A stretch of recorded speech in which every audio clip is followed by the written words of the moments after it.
파죽의 6연승을 달리며 플레이오프 직행 가능성을 크게 높인 댈러스, 그리고 리그에서 가장 긴 11연승으로 10위를 넘보고 있는 휴스턴. 현재 가장 분위기가 좋은 두 팀이 외나무다리에서 만났습니다. 서로가 승리해야 할 동기부여가 매우 명확한 가운데 어느 한쪽의 연승이 끊기는 게 아쉬울 정도의 빅매치였죠.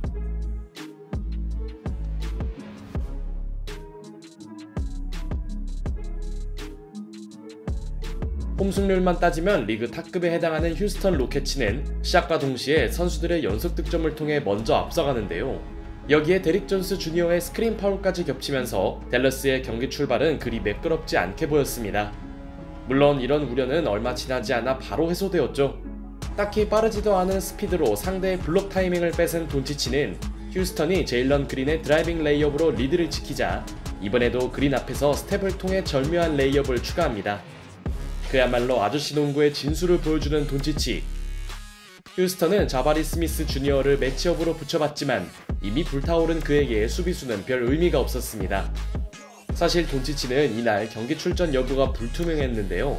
1쿼터만 보면 그에게 아킬레스 부상 여파는 전혀 없어 보였고 기대치가 상대적으로 낮은 단테 엑섬의 백투백 3점 지원은 가뜩이나 밀리던 홈팀 휴스턴의 고민을 가중시킵니다. 그런데 돈치치의 1쿼터 퍼포먼스는 이제 시작일 뿐이었고 But that's what Luka does. The master of deceleration.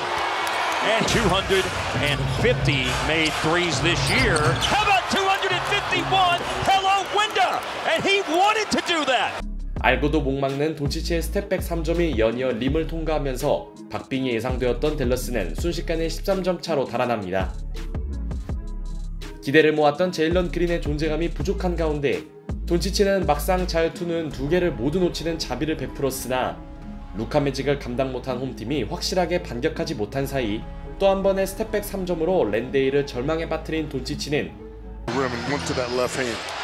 Another step back in the special place. He is there. 믿을 수 없는 슛감을 과시하며 1쿼터에만 3점 5개를 쓸어 담습니다. 리그 최고의 수비팀 중 하나인 휴스턴의 자존심이 파괴되는 순간 돈치치의 1쿼터 기록은 3점 5개 포함 22득점이었죠. 휴스턴 입장에선 돈치치가 없는 구간이 따라갈 기회였으나 댈러스의 수비는 우리가 알던 예전 수준이 아니었습니다. 게포드와 워싱턴이 버티는 페인트 존은 휴스턴에게도 부담이었고 홈팀 선수들은 달라진 댈러스의 디펜스에 당황해했죠. 반면 원정팀에게 고무적이었던 건 워싱턴의 외곽이 올라온 것, 수비에 비해 슛감이 아쉬웠던 그의 3점 2개는 의미 있었고 이러다 보니 댈러스는 돈치치가 쉬는 구간에서도 10점차 이상의 안정적인 리드폭을 사수해갑니다. 특히 어빙의 백스크린을 받은 엑섬의 득점은 팀플레이의 진수였죠. 한편 어떻게든 추격의 실마리를 잡아야 할 휴스턴은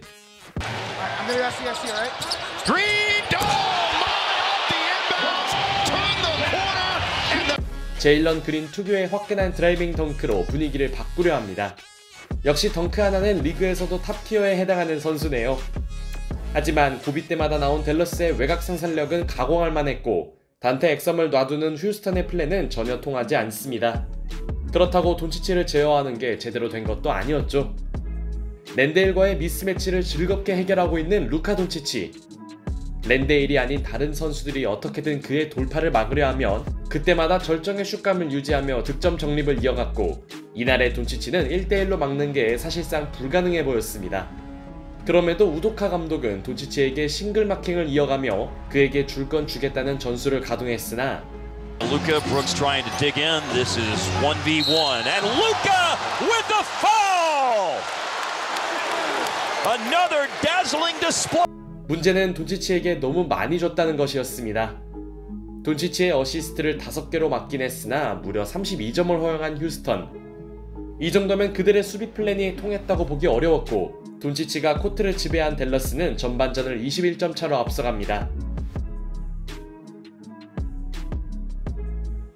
빅매치로 예상되었던 경기가 원사이드하게 흘러가네요. 홈팬들에게 실망만 주고 있던 휴스턴이 3쿼터 시합과 함께 제일런 그린의 피블록으로 후반전을 출발한 반면 돈치치에 대한 싱글 마킹은 그 대가를 여전히 지불 중이었고 Well, they're not the Lone Ranger in that regard. Luka has done this to many teams this year. What? I'm getting ready to leave, man. No, you gotta stay. 돈치치는 이젠 하다하다 3점 라인 부근에서 스쿱샷을 올려놓습니다. 워낙 정신나간 송급 감각을 보유했기에 가능한 득점 루트. Five now. Oh no. No. You gotta go. He's this is about as high.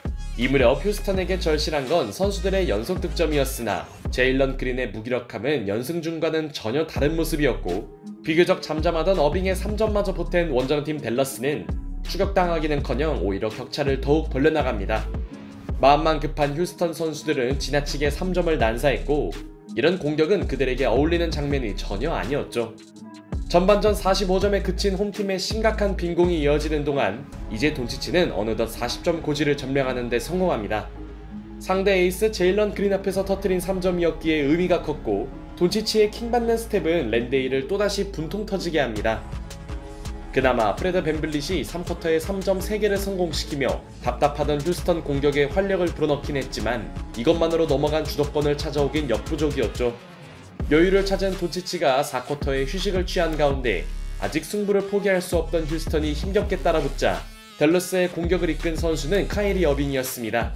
미드레인지에 이어 딥스리를 성공시키며 0점을 조정한 어빙. 게다가 3쿼터까지 47%였던 그들의 3점 성공률은 식지 않았고 경기가 안 풀리던 밴블릿이 테크니컬 파울을 받은 반면 3쿼터까지 조용하던 카이리 어빙은 완전히 깨어납니다. He's very capable. Makes the pass here to Daniel Gafford. Look out below. 그리고 이때 나온 다니엘 게포드의 시원한 슬램 덩크는 최근 덩크팀으로 떠오른 댈러스를 상징하는 장면이었습니다. 물론 가비지를 원하던 그들에게 고비가 없던 건 아니었는데요. 스미스 주니어의 연속 득점으로 간신히 희망을 지킨 휴스턴은 피트모어의 3점까지 보태며 20점 차 이내로 따라붙습니다. 갈 길은 멀지만 완전히 포기할 단계는 아니었죠. 하지만 방심할 수 없던 댈러스는 주력 선수들을 바로 꺼내더니 4쿼터에 불타오른 어빙이 불을 끄는 미드레인지 점퍼에 이어 루카 돈치치가 상대의 패스 동선을 간파해냅니다. 휴스턴에게 뼈아팠던 건 이 실책이 상대 3점으로 이어졌다는 것. 그렇게 홈팀은 간신히 가져왔던 흐름을 허무하게 내주었고 4쿼터에만 15점을 몰아친 어빙은 승부에 쐐기를 박습니다. 돈치치의 활약은 물론 어빙의 4쿼터 접수도 명불허전이네요. 더 이상 남은 시간은 서로에게 의미가 없었습니다. 결말을 확신한 두 팀은 주전들을 불러들였고 휴스턴을 대파한 댈러스는 7연승의 상승세를 이어나갑니다. 이로써 플레이오프 직행 가능성을 매우 높인 댈러스. 반면 휴스턴은 골스와의 승차가 벌어지며 10위 진입이 쉽지 않아졌죠. 승리의 1등 공신은 단연 47득점을 기록한 돈치치였는데요. 만약 댈러스가 최종 순위를 4등 이내로 마무리한다면 돈치치의 MVP 레이스 경쟁은 어느 정도 가능해 보입니다.